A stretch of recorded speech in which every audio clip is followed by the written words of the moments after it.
ಈ ಚಳಿ ಚಳಿ ವೆದರ್ಗೆ ಒಂದ್ಸಲಿ ಈ ಥರ ಬೀಟ್ರೂಟ್ ರಸಮ್ ಮಾಡಿ ನೋಡಿ. ಸೂಪ್ ಥರ ಕುಡಿಯೋಕ್ಕೂ ಚೆನ್ನಾಗಿರುತ್ತೆ, ಅನ್ನದ ಜೊತೆಗೆ ಇನ್ನೂ ಚೆನ್ನಾಗಿರುತ್ತೆ.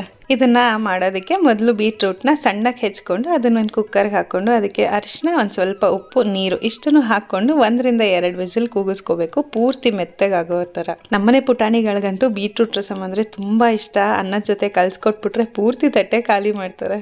ಬೀಟ್ರೂಟ್ ಇಲ್ಲಿ ಚೆನ್ನಾಗಿ ಬೆಂದಿದೆ. ನೀರು ಸಮೇತ ಒಂದು ಜಾರಿಗೆ ಹಾಕೊಂಡು ಪೂರ್ತಿ ನುಣ್ಣಗಾಗೋವರೆಗೂ ರುಬ್ಬಿ ತೆಗೆದಿಟ್ಕೊಳ್ಬೇಕು. ಈಗ ಒಂದು ಮಿಕ್ಸಿ ಜಾರ್ಗೆ 1 ಚಮಚದಷ್ಟು ಜೀರಿಗೆ, 1 ಚಮಚದಷ್ಟು ಕಾಳು ಮೆಣಸು, ಬೆಳ್ಳುಳ್ಳಿ ಮತ್ತು ಪುಟಾಣಿ ಈರುಳ್ಳಿ ಇಷ್ಟನ್ನು ಹಾಕ್ಕೊಂಡು ತರಿಯಾಗಿ ರುಬ್ಕೊಳ್ಬೇಕು. ಇದಕ್ಕೆ ಬೇಕಂದರೆ ಹಸಿರು ಮೆಣಸಿನ್ಕಾಯಿ ಹಾಕ್ಕೋಬೋದು, ಆದರೆ ನಮ್ಮ ಮನೇಲಿ ಮಕ್ಕಳು ತಿನ್ನೋದ್ರಿಂದ ಖಾರ ಆಗುತ್ತೆ ಅಂತ ಹಾಕ್ಕೊಂಡಿಲ್ಲ.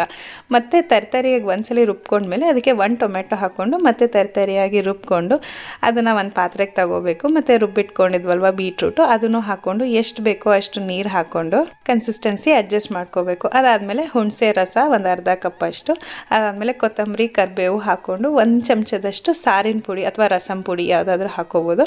ಅದಾದಮೇಲೆ ಉಪ್ಪು ಹಾಕ್ಕೊಂಡು ಒಲೆ ಮೇಲೆ ಕುದಿಸ್ಕೋಬೇಕು. ಒಂದು 5 ನಿಮಿಷ ಕುದಿಸ್ಕೊಂಡ್ರೆ ಸಾಕು. ಕಡೆಯಲ್ಲಿ ಇದಕ್ಕೆ ಒಗ್ಗರಣೆ ಹಾಕ್ಕೋಬೇಕು. ಒಗ್ಗರಣೆಗೆ ಎಣ್ಣೆ ಕಾದ್ಮೇಲೆ ಸಾಸಿವೆ ಮತ್ತು ಒಣಮೆಣಸಿನ್ಕಾಯಿ ಹಾಕ್ಕೊಂಡು ಒಗ್ಗರಣೆ ಕೊಟ್ಬಿಟ್ರೆ ರುಚಿಯಾದ ಬೀಟ್ರೂಟ್ ರಸಮ್ ರೆಡಿ ಆಗುತ್ತೆ.